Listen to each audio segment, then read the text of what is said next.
रोज एक नई कहानी देखने के लिए चैनल को सब्सक्राइब करें और बेल आइकन दबाना ना भूलें। अरे अरे बहू, ये क्या हुआ? तेरे गेहूं की फसल कट के घास कैसे हो गई? माँ जी, आप सच कहती थी। मुझे चिंगम खाना छोड़ देना चाहिए और अगर खाती हूँ तो उसे इधर उधर नहीं फेंकना चाहिए। आज मुझे मेरी गलती का बहुत बड़ा इनाम मिला। लवन्या को अपनी फिटनेस मेंटेन करके रखना बहुत पसंद था, जिसके चलते वो ज्यादातर वक्त जिम में पसीना बहाने में ही बिता दिया करती थी। पर इतना सब कुछ करके भी उसके फेस का फैट कम होने का नाम ही नहीं ले रहा था, जिसके लिए वो काफी परेशान रहती थी।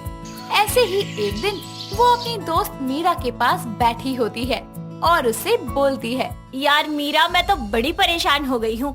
मैं बॉडी से जितना फिट हूँ ना, फेस से उतनी ही फैट दिखती हूँ। मेरे फेस का फैट है कि कम होने का नाम ही नहीं ले रहा। अरे यार, तू ना च्युइंगम चबाना शुरू कर दे। मैंने सुना है च्युइंगम चबाने से ना फेस का फैट कम हो जाता है। क्या सच में? हाँ मेरी जान, सच कह रही हूँ। तुझे झूठ बोलकर कहाँ जाऊंगी। थैंक यू यार। लो जी, मीरा के इतना बताने की ही देर थी कि लवन्या शाम को घर आते समय किराने की दुकान से ढेर सारे च्युइंगम ले लेती है और उनको चबाना शुरू कर देती है। धीरे धीरे टाइम के साथ उसका फेस फैट तो कम हो जाता है, पर उसे च्युइंगम चबाने की आदत हो जाती है। वो अक्सर ही च्युइंगम खाकर इधर उधर फेंक दिया करती। ऐसे ही एक दिन वो च्युइंगम खाकर फर्श पर फेंक देती है और थोड़ी देर बाद जब उसकी माँ ममता वहाँ आती है तो वो च्युइंगम उसकी चप्पल से चिपक जाती है और वो गुस्से में चिल्लाते हुए बोलती है, लावण्या, लावण्या, इधर। बोलो मम्मी, क्या हुआ? क्यों गला खुला कर रहे हो अपना? अरे क्या है ये तेरी बदबला चिंगम मेरी चप्पल में चिपक गई। मम्मी, आपको देख के चलना चाहिए था ना। बेचारी मासूम से चिंगम के ऊपर चढ़ गई आप और उसका दम निकाल दिया। चलो चप्पल साफ कर लो अपनी। शर्म नहीं आती माँ के आगे बकवास करते हुए? आज के बाद अगर तूने ये चिंगम खा के इधर उधर फेंका ना, मैं तुझे उठाकर घर के बाहर फेंक दूंगी। 60 किलो की मम्मी, पूरी कमर में चनक आ जाएगी आपके। अरे जा यहाँ से, वरना ये चिंगम चप्पल से उतार के तेरे मुंह में ठूस दूंगी। बेशरम कहीं की नहीं मम्मी, इसी घर की हूँ। इतना कहकर वो 200 की रफ्तार से वहाँ से भाग जाती है। वक्त बीतता है और लवन्या की शादी परमेशराम के लड़के से हो जाती है। शादी के बाद लवन्या एक बहुत अच्छी बहू की तरह घर की सारी जिम्मेदारियां संभाल लेती है, पर उसकी च्युइंगम चबाने की आदत में कोई सुधार नहीं आता। उसकी सास सरोज जितना खुश अपनी बहू के काम से थी, उतने ही उसके च्युइंगम चबाने से चिढ़ा करती थी। ऐसे ही एक दिन च्युइंगम चबाते चबाते वो टीवी देख रही होती है। तभी वो च्युइंगम मुंह से निकालकर सोफे पर फेंक देती है और थोड़ी देर बाद सरोज फोन पे बातें करते करते च्युइंगम पर आकर बैठ जाती है। और थोड़ी देर बाद वो जैसे ही उठने लगती है तो वो देखती है कि उसकी साड़ी च्युइंगम से चिपक गई है, जिसके बाद वो गुस्से में तिलमिलाती हुई लवन्या से बोलती है, अरे जो तू ये पूरा दिन भैंस की तरह जुगाली करती रहती है, मेरे कपड़ों पर चिंगम चिपका दी तूने। माँ जी, क्या मजाक कर रही है आप? भला मैं ऐसा क्यों करूँगी आपके साथ? तुझे कहा था ना कि ये सब मत खाया कर, पर नहीं। एक तो तू ये गंदमंद खाती है, ऊपर से इधर उधर फेंक देती है। माँ जी, गुस्सा क्यों हो रही है? शायद गलती से चिंगम गिर गया होगा सोफे पे। सच्ची, आपकी कसम, जानबूझकर बिल्कुल नहीं किया। हाँ हाँ, मार दे मुझे अब तू। शर्म नहीं आती झूठ बोलते हुए, निर्लज कहीं की। मैं कह देती हूँ, अपना ये मुंह चलाना बंद कर, नहीं तो एक दिन पछताना पड़ेगा। माँ जी, अब बस भी करो। ये लो चिंगम खाओ, फ्रेश हो जाओ। अरे दफा हो यहाँ से, और तू ही खा अपनी ये रबर बैंड। तभी वहाँ परमीश आता है और अपनी माँ को ऐसे गुस्से में देखकर बोलता है, अरे माँ, क्यों चिल्ला रही हो? क्या हो गया ऐसा? अपनी इस बीवी को देख, रबर से च्युइंगम खाती रहती है और फिर इधर उधर फेंक देती है। अरे लावण्या, क्यों करती हो ऐसा? ऐसे कपड़े भी खराब होंगे और कहीं च्युइंगम किसी के बालों में लग गई तो बाल काटने तक की नौबत आ सकती है। अरे परमेश, मैं कह देती हूँ, मैं चिंगम खाना नहीं छोड़ूंगी। हाँ, इधर उधर फेंकूंगी नहीं उसे खाकर, लेकिन उसे खाना नहीं छोड़ूंगी। अगर मुझे ये दोबारा इधर उधर गिरी दिखी तो तेरी खैर नहीं। माँ, आप चिंता मत करो, अब नहीं करेगी ये ऐसा। इतना कहकर सरोज वहाँ से चली जाती है, पर लावण्या पर उसकी बात का कोई असर नहीं होता और वो मस्त अपनी च्युइंगम खाती है और गुब्बारे फुलाती है। ऐसे ही एक दिन वो रसोई में खाना बना रही होती है तभी उसके सामने से रसोई में आती हुई उसकी सास पर उसकी नजर जाती है और वो जैसे ही कुछ बोलने के लिए मुंह खोलती है तो उसके मुंह से च्युइंगम निकलकर दाल से भरे हुए कुकर में गिर जाती है। तभी वहाँ सरोज रसोई में आकर बोलती है, खाना बना या नहीं? जी जी माँ जी, सारा खाना बन गया। ठीक है, टेबल पर लगा दे। खाना तो मैं लगा दूंगी, लेकिन अगर वो चिंगम सासू माँ के पैर में चिपक गई तो वो मेरी लगा देंगी। भगवान बचा लेना। इतना कहकर सरोज वहाँ से चली जाती है और लवन्या चारों ओर च्युइंगम तलाशती है, लेकिन उसे च्युइंगम नहीं मिलती। जिसके बाद वो सभी के साथ बैठकर खाना खाने लगती है और लवन्या का खोया हुआ च्युइंगम सरोज की दाल की कटोरी में आ जाता है और वो जैसे ही चम्मच से दाल खाने वाली होती है तभी उसके चम्मच में दाल के साथ च्युइंगम भी चिपक कर आ जाता है, जिसे देखकर वो आग बबूला हो जाती है और लवन्या को च्युइंगम दिखाते हुए बोलती है, अरे नलायक, ये देख, कितनी बार कहा है तुझे कि ये जुगाली करना बंद कर दे कमबख्त, पर नहीं। मारना चाहती है ना तू हम सबको ये खिलाकर। वो माँ जी गलती से हो गया, माफ कर दीजिए। अरे तेरी ये गलती मेरे और मेरे बेटे के जान के दुश्मन बन जाती है अभी। माँ जी सॉरी ना, प्लीज आपसे चिंगम नहीं खाऊंगी पक्का। आज के बाद अगर मैंने तुझे ये चबाते हुए देखा ना तो तुझे भी कच्चा खा जाऊंगी मैं, समझी? अब लवन्या अपनी सास के डर से च्युइंगम खाना छोड़ती तो नहीं है, पर छुप कर खाना शुरू कर देती है। ऐसे ही एक रात लवन्या अपने कमरे में बैठी ढेर सारे च्युइंगम एक साथ मुंह में डाल लेती है और उसे चबाने लगती है। तभी उसके रूम में सरोज आती है और उससे बचने के लिए लवन्या जल्दी से अपने मुंह से च्युइंगम को निकालकर तकिए के नीचे छुपा देती है।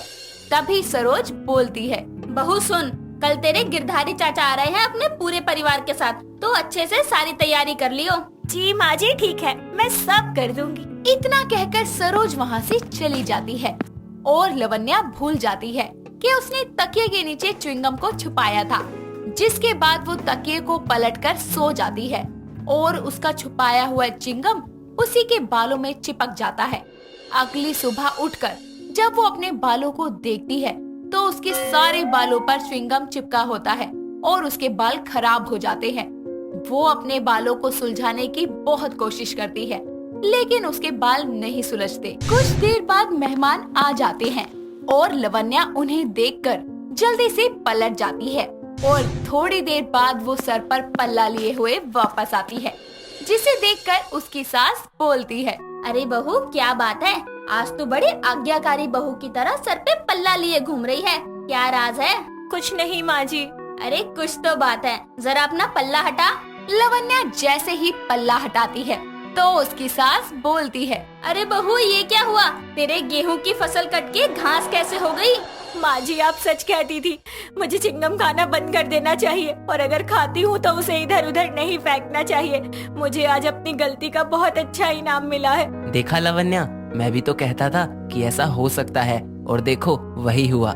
इसलिए अब से हाथ जोड़ लो कि कभी भी च्युइंगम को खाकर इधर उधर नहीं फेंकोगी। ये दूसरों के साथ साथ तुम्हारे लिए भी हानिकारक हो सकता है। इतना कहकर लवन्या सरोज को पूरी बात बताती है, साथ ही साथ अपना च्युइंगम खाना हमेशा के लिए छोड़ देती है। दीप्ति गरीब परिवार में रहने वाली समझदार, स्वाभिमानी और मेहनती लड़की थी। वो एक मैटरनिटी हॉस्पिटल में बतौर सफाई कर्मचारी काम करती थी। उसके काम को लेकर अक्सर लोग उसे घृणा की नजरों से देखा करते थे। यहाँ तक कि उसके आस पड़ोस के लोग भी उससे दूरियां बनाकर रखते थे, जैसे वो कोई अछूत हो।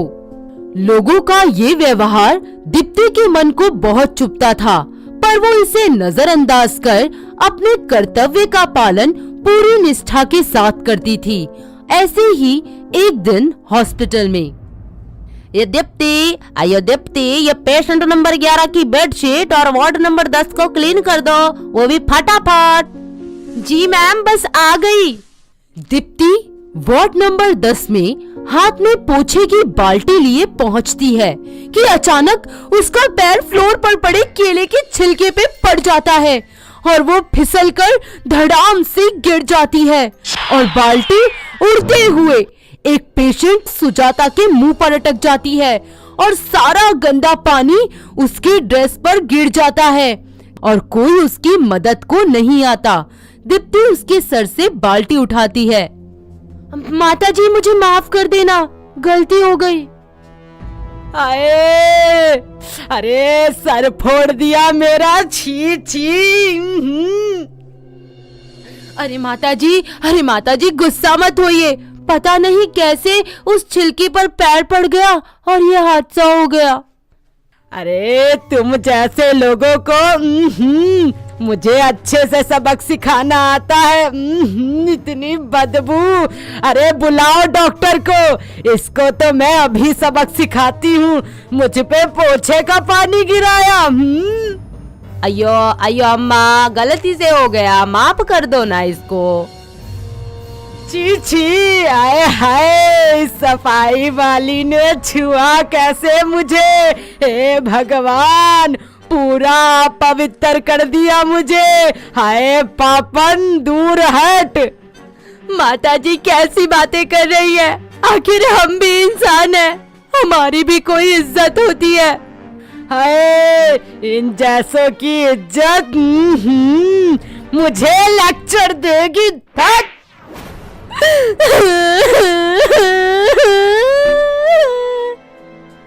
सुजाता दीप्ति की कंप्लेंट कर देती है, जिसके कारण उसे मैटरनिटी हॉस्पिटल से निकाल दिया जाता है। दिन बीतते जाते हैं। दीप्ति का घर आर्थिक संकट से जूझने लगता है। अपने परिवार को इस मुसीबत से निकालने के लिए दीप्ति रोड पे झाड़ू लगाने, कूड़ा उठाने और नाली साफ करने का काम करने लग जाती है। ऐसे ही एक दिन बहुत ज्यादा कोहरा होता है, पर फिर भी वो अपना साफ सफाई का काम कर रही होती है। तभी एक बाइक सवार उसे टक्कर मार देता है, जिसमें उसे हल्की चोट भी आ जाती है। अरे भैया, आंखें खराब हैं क्या आपकी? अरे हद करते हैं, इतनी बड़ी लड़की नजर नहीं आती? माफ करना मोहतरमा, कहीं आपको चोट तो नहीं आई? दिख नहीं रहा आपको? ओह, कितनी ज्यादा लग गई। चलिए पास में ही क्लिनिक है। जी इतनी भी नहीं लगी, ठीक हूँ मैं। तभी आसपास मौजूद कुछ लोग दीप्ति को नीचा दिखाने के लिए उस पर ताने कसने लग जाते हैं। हाय छी छी, नाली साफ करने वाली लड़की को छू दिया। छी छी, कैसा लड़का है ये। दीप्ति को यूं उदास देख रोहन को गुस्सा आ जाता है और वो उन्हें करारा जवाब देने लगता है। अरे इनसे घिन करते हो जो हमें स्वच्छ वातावरण दे रहे हैं। हमें तो इनका सम्मान करना चाहिए, पर आप जैसे गंदी सोच रखने वालों को क्या ही कह सकते हैं। काश आपके दिमाग से भी इस भेदभाव की गंदगी को साफ करने का कोई भी तरीका होता। रोहन की बातें सुन लोगों के मुंह पर ताले लग जाते हैं और सर शर्म से झुक जाता है। इस तरह रोहन की बातें दीप्ति के मन को भी भा जाती हैं। वहीं रोहन उसके काम की प्रशंसा कर वहां से चला जाता है। दिन बीतते जाते हैं। दीप्ति की एक दूसरे हॉस्पिटल में नौकरी लग जाती है। ऐसे ही एक दिन हॉस्पिटल में पोछा लगाते लगाते उसे चक्कर आने लगते हैं और वो पास में ही खड़ी नर्स मधुरिमा अय्यर को पकड़ लेती है। अय्यो, कैसे इस दीप्ति झाड़ू लगाने वाले तुमने मुझको टच किया। हाय हाय, दूर हटो, जल्दी दूर हटो। दीदी, वो चक्कर आ गया था, माफ कर दीजिएगा, अब नहीं होगा। तुझसे कितनी बार कहा है, दूर रहा कर मुझसे। छी छी, दोबारा मेरे इर्द गिर्द नजर मत आना, गंदे लोग। नर्स के इस व्यवहार से दीप्ति की आंखें आंसुओं से भर जाती हैं। तभी वहाँ डॉक्टर आ जाते हैं और अपने हॉस्पिटल में हो रहे इस तरह के डिस्क्रिमिनेशन को देख नर्स को खरी खरी सुनाते हैं। नर्स, ये क्या तरीका है बात करने का? अभी के अभी माफी मांगिए दीप्ति जी से। अयो सर, पर ये तो एक मामूली सा सफाई वाले है, इसके लिए आप मुझसे बोल रहे हैं।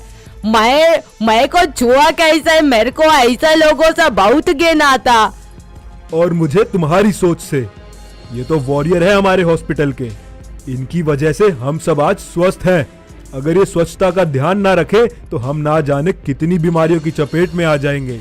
अगर आप इनकी रिस्पेक्ट नहीं कर सकते तो एटलीस्ट डिसरिस्पेक्ट तो बिल्कुल मत कीजिए। And listen, this is my last warning for you, okay? Okay sir, मैं सब समझ गया, दोबारा ये नहीं होगा। सारे दीप्ति। समय बीतता जाता है। एक भयंकर वायरस शहर में दस्तक देता है, जो एक महामारी का रूप ले लेता है, जिसके कारण सभी लोग अपने घरों में कैद हो जाती हैं। हॉस्पिटल में मरीजों की तादाद बढ़ने लगती है। ऐसे में इस वायरस की चपेट में बहुत से स्वास्थ्य कर्मी भी आ जाते हैं। नर्स मधुरिमा अय्यर भी इस महामारी की चपेट में आ जाती है। उसकी हालत बद से बदतर हो जाती है। कोई भी उसके आसपास नहीं आता। अय्यो, मेरा राम कृष्ण मुर्गन, कोई तो कुछ करो। ए भगवान, कितना दर्द हो रहा है मुझे। इतना गंदा हो गया। अरे रुकिए, मैं आती हूँ। दीदी चिंता मत करो, आप बस पीछे लेट जाइए। अय्यो मुर्गन, हम कितना गलत था जी। तुम तो मेरा इस महामारी में भी साथ दे रही हो, जब अपना भी दूर हो गया। कितना बड़ा भगवान जैसा है तुम, सच्ची।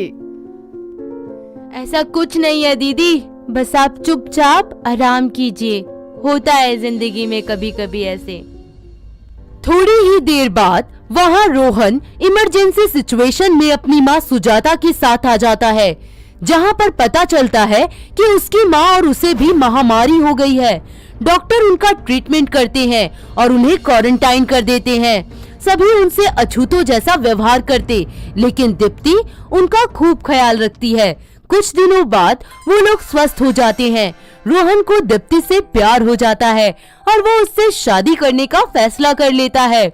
ऐसे ही एक दिन बीच रोड पर हाथों में गुलाब लिए रोहन उसे प्रपोज कर देता है।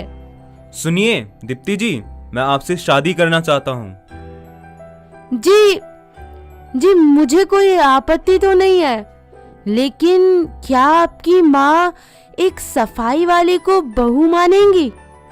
बोलो। आप उनकी चिंता मत कीजिए, मैं उन्हें मना लूंगा। रोहन अपनी माँ को शादी के लिए मना लेता है और कुछ ही दिनों में उन दोनों की शादी हो जाती है। उनकी शादी के कुछ समय बाद ही सरकार दीप्ति को स्वच्छता वॉरियर के नाम से सम्मानित करती है। तो देखा दोस्तों, कैसे हमारी सफाई वाली बहू ने समाज की हर तरह की गंदगी को साफ किया। क्या आपने भी कभी सफाई की है? अगर हाँ, तो हमें कमेंट करके जरूर बताना। दोस्तों, अगर आपको ये कहानी पसंद आई तो इसे लाइक करें, शेयर करें और कमेंट करके बताएं कि कहानी में आपको सबसे अच्छा क्या लगा।